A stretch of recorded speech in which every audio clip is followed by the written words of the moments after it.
अस्सलाम वालेकुम, मैं हूँ बिशा एंड आप देख रहे हैं बिशास कोचिंग लेट नॉट मैथ या मिस्ट्री में। आज हम आ गए हैं विद अगेन ओल्ड टॉपिक जो कि है हमारे पास सीक्वेंस इन सीरीज़ का chapter number 11 and we are doing the exercise 11.1। So 11.1 की काफ़ी ज़्यादा रिक्वेस्ट आ रही थी काफ़ी टाइम से कि भाई इसके जो है रिमेनिंग क्वेश्चंस करवाए जाए। हमने एक्सरसाइज की थी 84 क्वेश्चंस तक end of course this is the very lengthy exercise.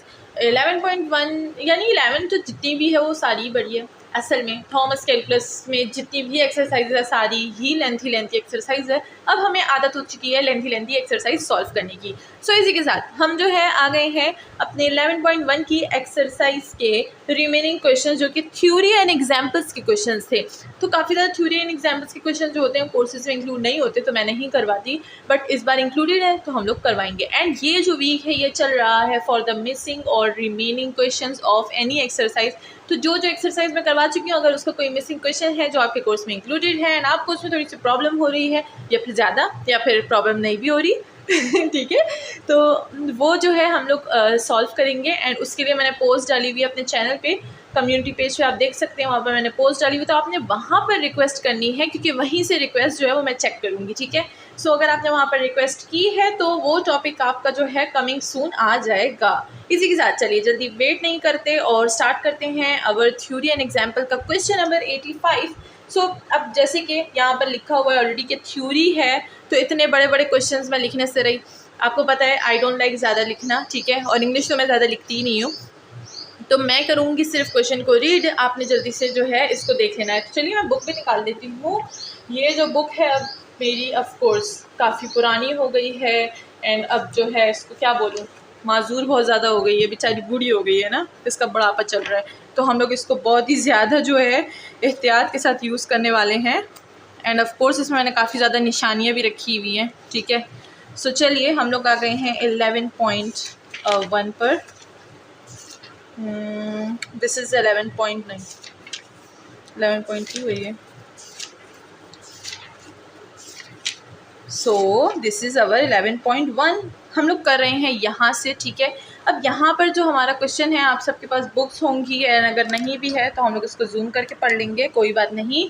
तो देखिए ये है हमारे पास हमारा क्वेश्चन, हमें बोलते हैं the first term of the sequence is x1 equal to 1। हमें फर्स्ट टर्म सीक्वेंस की दी गई है एंड इसको एक ख़ास सीक्वेंस बोलते हैं जो कि अभी मैं क्वेश्चन रीड करने के बाद आपको बताऊंगी कि इसको क्या बोलते हैं, ठीक है। सो हमें बोला गया है कि सीक्वेंस का फर्स्ट टर्म जो है x1 वो 1 दिया गया है।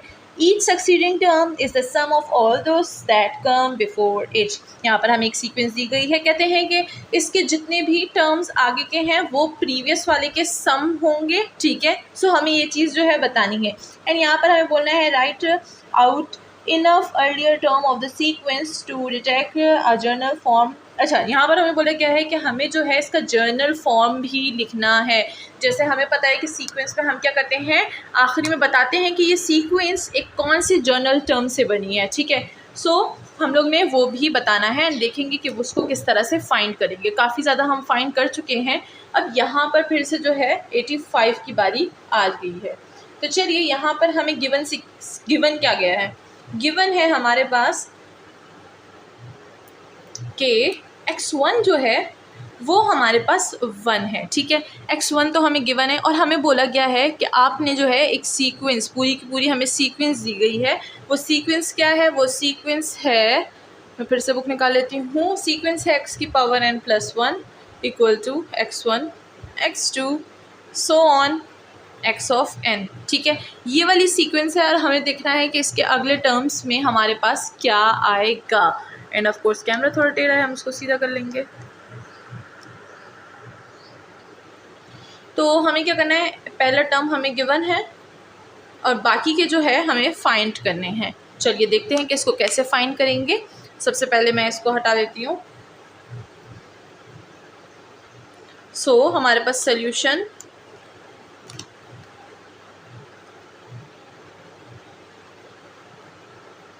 सबसे पहले हमारे पास है गिवन x1 इक्वल टू 1। अब हमें x2 कैसे फाइंड करेंगे, हमारे पास पूरी की पूरी सीक्वेंस है तो हम लोग x2 किस तरह फाइंड करेंगे, let's see finding x2 x3 and so on, ठीक है।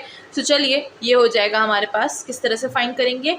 x1 है हमारे पास, अब हमें क्या बोला गया है कि x2 जो है वो x1 के पीछे जितने भी टर्म्स हैं उनका सम होगा। x2 के पीछे कितने टर्म्स हैं, x1 है, तो हम लिखेंगे कि x1 है, x1 की वैल्यू क्या है 1 है, तो हमारे पास क्या होगा x2 जो होगा वो भी हमारे पास 1 हो जाएगा, ठीक है।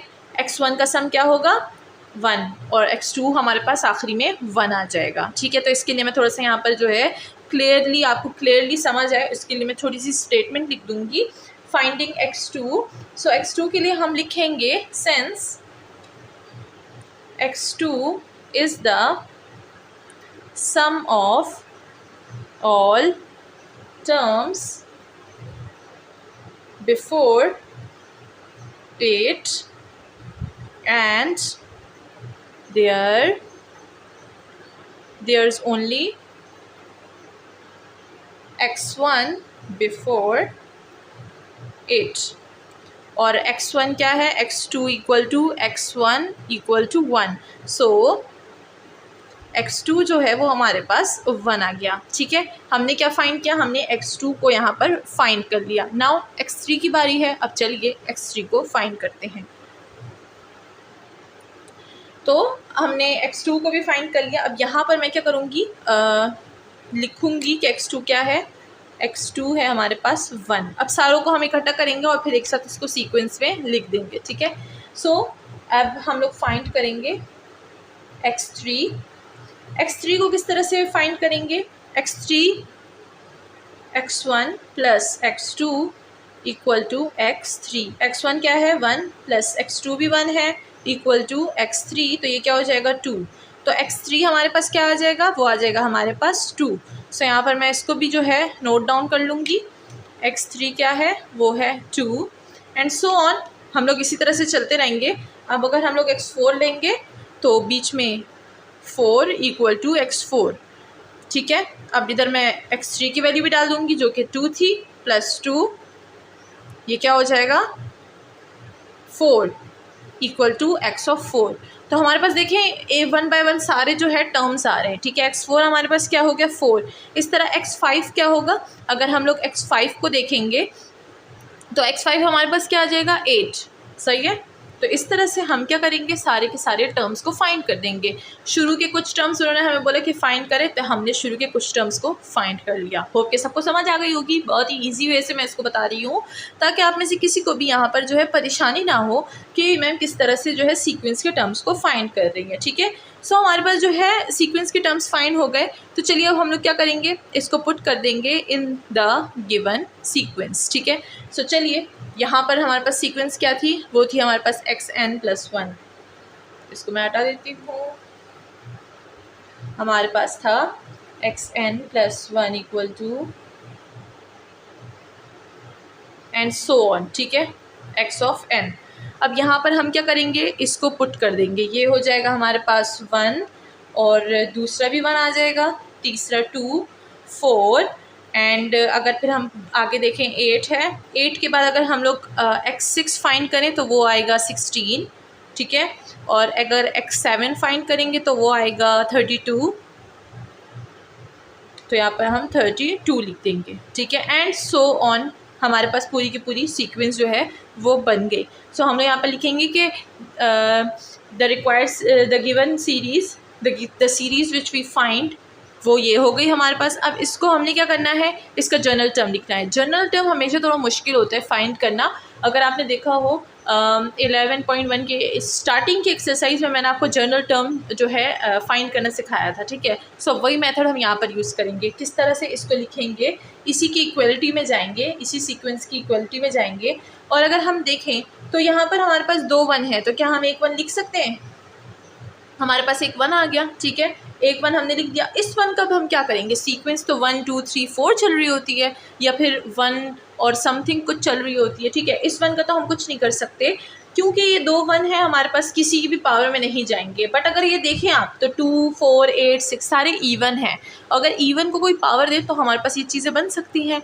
इवन को पावर 0 देंगे तो क्या होगा, something power 0 will be equal to 1 and something power 1 equal to 2। अगर 2 की पावर 2 देंगे तो 4 आएगा, 4 की पावर 2 देंगे, 2 की पावर जो है हम लोग अगर 2 दें तो हमारे पास क्या आ जाएगा, 4 आ जाएगा। 2 की पावर 3 दे तो 8 आ जाएगा, 2 की पावर 4 दे तो 16 आ जाएगा, एंड सो ऑन चलती रहेगी ये सीक्वेंस।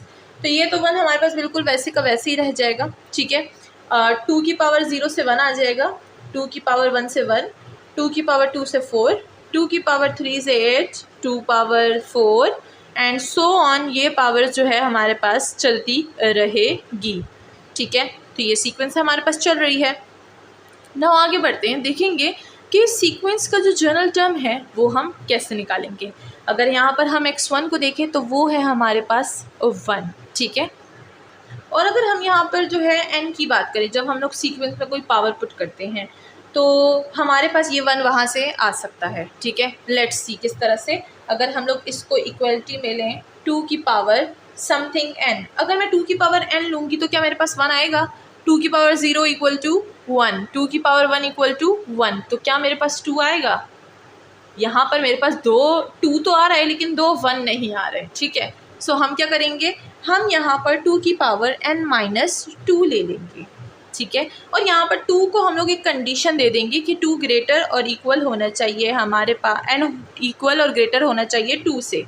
अगर मैं 2 - 2 करूँगी तो मेरे पास क्या आएगा, 0। 2 की पावर 0 विल बी 1, तो हमारे पास ये जो सीक्वेंस है ये बन जाएगी, ठीक है। सो हमारे पास यहाँ पर जनरल टर्म क्या हो गया, जनरल टर्म हो गया हमारे पास 2n-2 एंड 2 के पास हमारे पास एक जो है कंडीशन होगी जो कि होगी n इज़ ग्रेटर और इक्वल देन 2।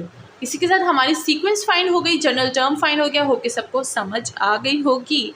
नाउ नेक्स्ट चलते हैं और क्वेश्चन सॉल्व करते हैं, क्वेश्चन नंबर 86।